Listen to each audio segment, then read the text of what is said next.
안녕하세요. 메가스터디 학원에서 공부하고 서울대학교 아동가족학과에 합격한 이선재입니다.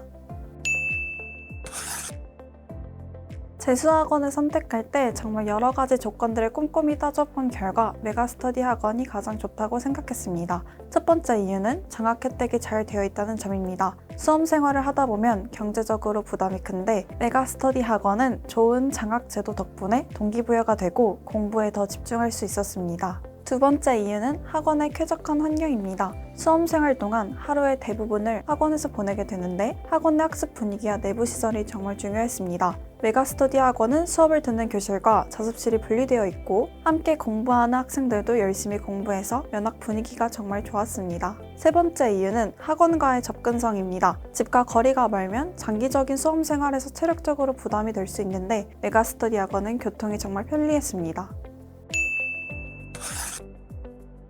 가장 큰 힘이 된 것은 바로 가족들이었습니다. 수험 생활을 하다 보면 친구들과 멀어지게 되고 이미 대학생인 친구들을 부러워할 때도 많았습니다. 또한 힘든 고민들이 생기면 친구들에게 쉽게 털어놓지 못하는 어려움도 있었습니다. 그럴 때마다 항상 제 곁에서 묵묵히 지지해준 가족들에게 큰 위안을 받았습니다. 사실 긴 수험 생활을 보내다 보면 가족들도 함께 힘들었을 테고 제가 또다시 수험 생활을 이어간다고 하니 부담이 되었을 것입니다. 그럼에도 불구하고 저를 믿고 지지해준 가족들에게 정말 감사한 마음을 전하고 싶습니다. 마지막으로 수능날 학교까지 함께 가준 우리 언니에게 깊은 고마움을 전하고 싶습니다.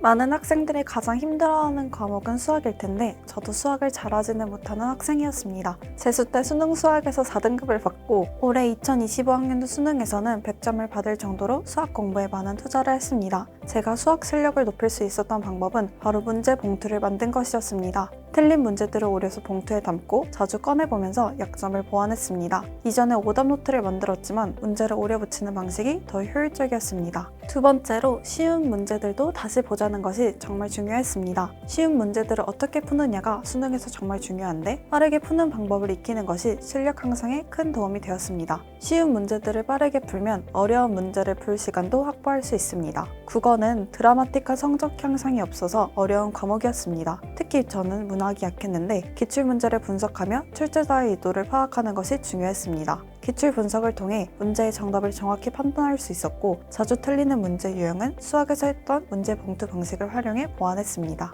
탐구 과목은 한국지리와 세계지리였습니다. 두 과목은 비슷한 점이 많아 함께 공부할 때 시너지 효과가 있었습니다. 지리는 암기할 내용이 많아 처음에 개념을 탄탄히 공부하는 것이 정말 중요합니다. 개념을 잘 다져두니 나중에 다른 과목에 집중할 시간이 생겼습니다. 탐구는 감을 잃지 않도록 실전 모의고사를 통해 부족한 부분을 보완하며 효율적으로 공부할 수 있었습니다. 아무래도 나이에 대한 압박감이 가장 컸던 것 같습니다. 이미 대학생이 된 친구들과 저를 자꾸 비교하게 되었고 여러 번의 실패를 경험한 후 또 한 번 도전한다고 해서 만족스러운 결과가 나올지 불안한 마음이 들었습니다. 그런 걱정이 될 때마다 불확실한 미래에 대해 고민하기보다는 제 뚜렷한 목표를 되새기며 주어진 현실에 집중하려고 했습니다. 그리고 정말 힘들 때는 주말처럼 여유로운 시간을 이용해 좋아하는 야구 경기를 보거나 맛있는 음식을 먹으며 스트레스를 풀고 다시 공부에 집중할 수 있었습니다.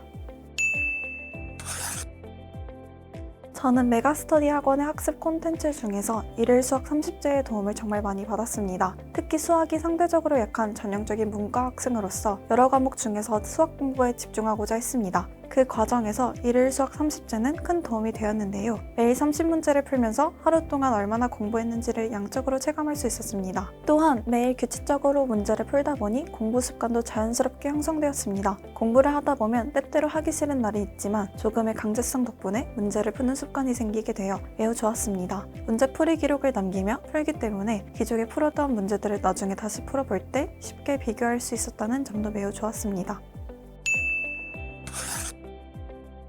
학원에서 진행한 실전 모의고사는 시험 중 발생할 수 있는 다양한 상황에 대비할 수 있는 좋은 기회가 되었습니다. 또한 다양한 문제들을 풀면서 낯선 문제를 마주했을 때 당황하지 않고 대처하는 연습과 시간 관리 능력을 기를 수 있었습니다. 틀린 문제들을 분석하며 취약한 부분을 파악하고 그 유형의 문제를 다음에 만나면 어떻게 풀어야 할지 미리 대비하는 데 큰 도움이 되었습니다. 모의고사 후에 제공되는 성적 분석을 통해 현재 제 위치를 확인하고 목표를 향해 나아갈 동기부여가 되기도 했습니다. 매번 시험을 보면 객관적인 지표를 바탕으로 상담을 진행해 주셔서 많은 도움을 받았습니다. 이를 통해 앞으로 공부를 할 때 어떻게 나아가야 할지 방향성을 잡는 좋은 기회가 되었고, 공부를 할 때마다 돌아오는 생각이 들면 상담을 통해 많은 조언과 격려를 받을 수 있었습니다. 일단 제 이야기를 하자면 저는 반수, 3수, 4반수 정도를 수능에 할애했습니다. 3수 때는 정말 열심히 했지만 당시 수능에서는 굉장히 아쉬운 성적을 받기도 해서 스스로 많이 자책하던 시절도 있었습니다. 올해 4반수를 하면서 마음을 편하게 가지게 되었고, 어떤 성적을 받더라도 더 이상 수능을 응시하지 않겠다고 다짐하고 수험 생활에 임했습니다. 그것이 제게 큰 자신감이 되었던 것 같습니다. 후회하지 않을 만큼 열심히 하되 너무 스스로를 자책하지 않으셨으면 좋겠습니다. 아름다운 청춘의 꿈을 향해 달려가는 학우분들을 응원하며 힘든 수험생활 속에서도 소소한 즐거움을 찾아가길 바랍니다.